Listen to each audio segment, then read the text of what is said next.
안녕하세요. 민성하우스의 권하연 팀장입니다. 제가 지난 영상에서 바로 이 옆세대에 있는 파주시 야당동 역세권 복층 타입 하나 소개를 해드렸는데요. 401호의 복층이었죠. 이번에는 402호의 복층 타입을 촬영해서 소개를 해드리겠습니다. 거실 방향이 좀 다르고 구조도 살짝 다른데 전체적인 인테리어는 같습니다. 그런데 두 개의 타입을 제가 비교해서 보여드리는 건 바로 방향 때문에 그런데요. 여러분들께서 한번 살펴보시고 어떤 타입이 더 나은지 많은 댓글 의견 주시면 대단히 감사하겠습니다. 그럼 오늘 영상 바로 시작할게요. 오늘 영상도 입지 조건 짧게 설명하고 내부 들어가서 내부 영상 소개하겠습니다. 지난번에 좀 길게 했으니까 오늘은 짧게 하겠습니다. 현 위치에서 경의중앙선 야당역까지는 약 도보 7분 30초 정도 소요가 되고요. 신촌, 홍대, 공덕, 서울역까지 가는데 공덕까지는 42분, 홍대까지는 약 35분, 서울역까지가 1시간 정도 소요가 됩니다. 이쪽으로 출퇴근 하시는 분들이 이쪽에 나와서 여기에 복층 타입들을 많이 둘러보고 있습니다. 전체 9개의 동 72세대 신축빌라에서는 대단지로 볼 수 있는 단지로 형성이 되어 있습니다. 주차 공간은 지난번에도 말씀드린 것처럼 이렇게 일렬 주차하는 공간들도 있고요. 옆에 보면 라인이 두 개로 되어 있습니다. 겹주차하는 구간들도 있습니다. 단지 내 통행로 자체는 넓은 편인데 이 동간 거리는 살짝 다른 빌라들보다 짧은 편이라서 이렇게 겹주차를 해야 되는 구간들도 있었습니다. 공동 현관 지나서는 계단이 없지만 엘리베이터를 탑승하려면 4칸을 올라가야 됩니다. 엘리베이터는 9인승 엘리베이터가 설치가 되어 있고요. 이번에는 402호로 올라가 보겠습니다. 오늘 제가 소개해드릴 402호 복층 타입의 전용 면적은 15.7평, 실사용 면적은 복층 포함해서 64평인 타입입니다. 지난번하고 동일합니다. 세대 연관이 세로가 살짝 긴 것도 동일합니다. 그래서 신발장도 4칸이고요. 아래쪽에 공간이 이 정도 떠 있는 것도 같습니다. 그래서 자주 신는 신발은 이쪽에다가 보관을 하시면 되고요. 신발장 가운데 2칸은 거울로 마감이 되어 있고 한쪽에 일괄 소등 버튼이 설치되어 있는 것도 동일합니다. 중문도 망임 유리가 설치가 되어 있는 삼연동 중문인 것도 동일한데요. 다른 점이라면 지난번 타입은 들어왔을 때 바로 거실이 보였는데 이번에는 이렇게 주방이 보이는 구조입니다. 먼저 거실을 좀 살펴보겠습니다. 거실 크기는 넉넉하게 잘 확보가 되어 있습니다. 지난번처럼 이쪽이 4,600 정도가 되니까요. 넉넉하게 잘 확보된 거실이고요. 소파 자리도 3,600 정도가 되니까요. 6인용 소파 설치 가능한 그런 넉넉한 거실로 확보가 되어 있습니다. 그런데 채광은 보시는 것처럼 상당히 좋다는 걸 알 수가 있습니다. 지금 오후 4시 정도 됐는데 이쪽 방향이 정남향입니다. 그래서 빛은 아주 잘 들어온다는 걸 알 수가 있고요. 사용된 창은 동일합니다. LG 지인 창호 사용이 됐는데 역시나 이번에도 시스템 에어컨은 따로 설치가 되어 있진 않습니다. 정남향이니까 채광 좋으니까 와 좋겠다 이렇게 생각을 하실 겁니다. 그런데 살짝 좀 아쉬운 건 이 좌측면 그리고 정면 우측면이 모두 빌라로 이렇게 막혀 있습니다. 그러니까 뷰는 딱히 없는 그런 402호 복층 타입인데요. 앞에 다른 동이 있다고 해도 보시는 것처럼 빛을 받는 데는 전혀 문제는 없습니다. 다만 개방감은 없는 402호 타입이라는 거 참고하시면 좋겠습니다. 자, 이 뒤에는 주방인데요. 주방도 좀 다릅니다. 여기서부터 원목 상판이 설치가 되어 있습니다. 이렇게 쭉 이어져서 여기까지 오게 되는데요. 이 구간도 좀 다릅니다. 지난번 타입은 이렇게 좀 튀어나왔었는데 이번에는 개수대 라인하고 이렇게 똑바로 맞춰져 있습니다. 그래서 주방의 공간 자체는 여기가 조금 더 넉넉한 편이라고 볼 수가 있습니다. 디귿자 형태인 건 동일합니다. 냉장고 2대 설치할 수 있는 자리 확보되어 있고요. 수납장은 여기서부터 이렇게 쭉 설치가 되어 있는데 이번에 또 다른 거는 레인지 후드가 있는 쪽에도 상부장이 다 채워져 있어서 지난 타입보다 주방의 수납 공간은 더 많아졌습니다. 메인 쿡탑은 3구 가스레인지 동일하고요. 위에는 터치하는 방식의 레인지 후드가 설치된 것도 동일합니다. 지난번에는 이쪽에 창이 이렇게 세로로 2개 설치가 되어 있었는데 환기창은 이번에 레인지 후드 아래쪽으로 이렇게 설치가 되어 있는 것도 다릅니다. 싱크볼은 사각형의 깊은 것을 선택한 것은 동일합니다. 그런데 이번 타입의 주방에서 또 다른 점이 하나가 있죠. 바로 다용도실이 안 보인다는 겁니다. 다용도실은 이번에는 작은 방에만 연결이 되어 있습니다.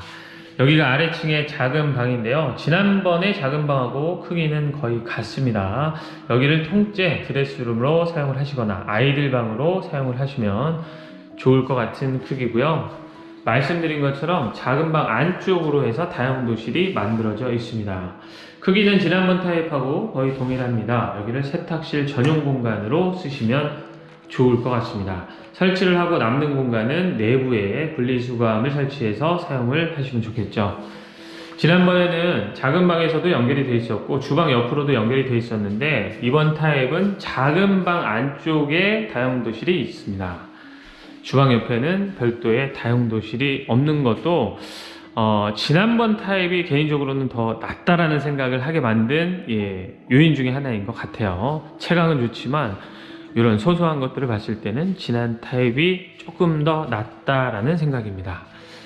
자, 다음은 중간방입니다. 중간방도 역시 지난번 타입처럼 작은 방보다 살짝 커졌다. 이 정도 느낌입니다. 성인이 써도 좋지만 붙박이장을 채우거나 책상을 갖다 놓거나 하면 조금 협소한 방이다 이렇게 볼 수 있습니다.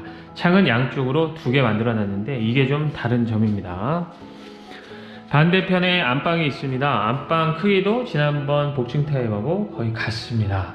그리고 창이 양쪽으로 나눠져서 설치가 되어 있는 것도 동일하고요. 안쪽에 드레스룸 그리고 안방 화장실이 있는 것도 지난 타입하고 동일합니다. 살짝 기역자로 꺾여져 있는 드레스룸 공간은 3천이 조금 못되기 때문에 수납은 넉넉하게 가능하다 이렇게 볼 수 있습니다. 한쪽에는 환기창도 잘 만들어져 있고요. 안방 화장실에는 역시 환기창은 따로 없습니다. 환풍 시설만 잘 되어 있고요. 수납장, 거울, 그다음에 샤워기와 아래쪽에는 세면대, 양변기. 샤워기가 설치가 되어 있기 때문에 이쪽에 쓰면 샤워는 할 수 있을 거는 같지만 넉넉하진 않아서 샤워는 메인 욕실에 가서 하시는 게 좋겠죠. 끝에는 코너 선반 하나 있고요. 수건거리도 하나 잘 설치가 되어 있습니다. 역시 각 방에 온도 조절기는 따로 설치가 되어 있지는 않습니다. 여기는 중앙 통제하는 방식입니다. 만약에 다른 방을 안 쓴다, 잠가야겠다 그러면 이 분배기에서 직접 잠그셔서 사용을 하셔야 됩니다. 또 지난번 타입처럼 계단 아래쪽으로 메인 욕실이 만들어져 있습니다. 그래서 이 구간이 살짝 꺾여 있는 거고요. 크기 자체는 넉넉한 편입니다. 이쪽에 세면대, 끝에 샤워기, 양변기 이렇게 달려 있고요. 똑같이 위에는 수납장 설치가 되어 있습니다. 그런데 이번에도 환기창 없이 환풍 시설만 잘 되어 있습니다. 이렇게 해서 아래층에 있는 모든 공간들은 모두 살펴보셨고요. 이제 위에 올라가서 복층을 보겠습니다. 복층으로 올라왔습니다. 이번에는 제가 불을 좀 켜놨는데요. 뭐 끈거나 킨거나 큰 차이는 없었습니다.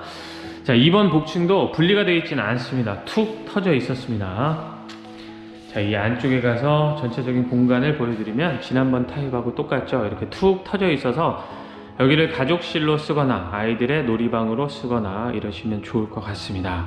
아래쪽에는 역시 또 수납장을 쭉 채워놨습니다. 환기창도 저 끝에 2개 잘 만들어져 있고요.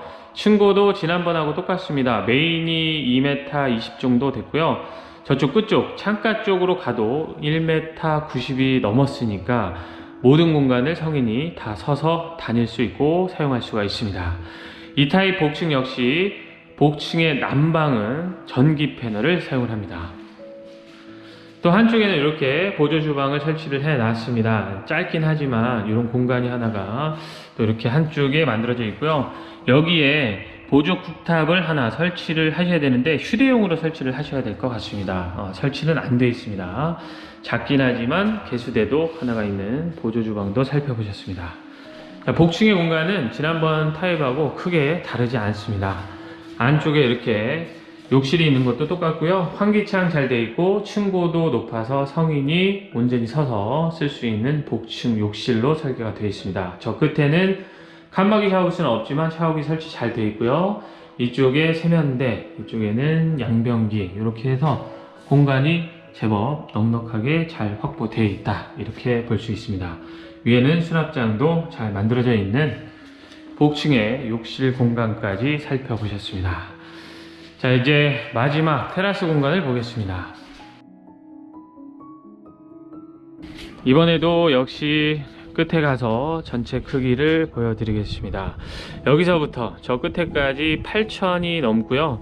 이 구간 자체도 3m가 훌쩍 넘기 때문에 꽤나 넉넉한 공간입니다. 또 끝에 보시는 것처럼 수도 하나가 설치가 되어 있기 때문에 물을 사용하는 그런 테라스로 얼마든지 활용이 가능합니다. 그래서 지난번에도 말씀드린 것처럼 여기를 아이들의 물놀이장으로 만들어줘도 좋을 것 같다, 이런 말씀 드렸는데요. 역시나 이렇게 넓은 공간에 아이들이 놀 수 있는 놀이터 같이 만들어서 사용을 하시면 참 좋을 것 같다는 생각입니다. 이번에도 이 옆세대, 지난번에 설명드렸죠. 이렇게 칸막이가 올라와 있기 때문에 점프해서 보지 않는 이상 옆세대하고는 부딪힐 일이 없고요. 이 앞쪽도 다른 건물이 없기 때문에 툭 터져 있습니다. 전망도 좋지만 마주칠 일이 없어서 사생활 보호가 가능하고, 이번에는 이렇게 우측면도 다 칸막이가 만들어져 있습니다. 혹시라도 다른 동 테라스하고 이렇게 마주칠 일이 없어서 이 타입의 테라스는 지난번 타입보다는 더 좋은 것 같다, 이런 생각입니다. 자, 이렇게 해서 오늘 제가 또 다른 복층 타입 하나 소개를 해 드렸습니다. 인테리어는 다 같은데 구조가 살짝 다른 이런 복층 타입이었는데요.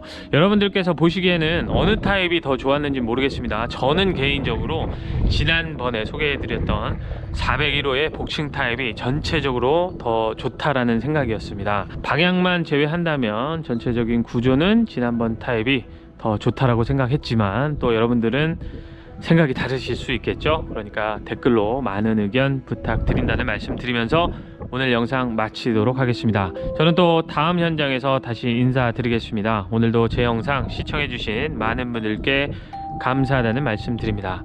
감사합니다.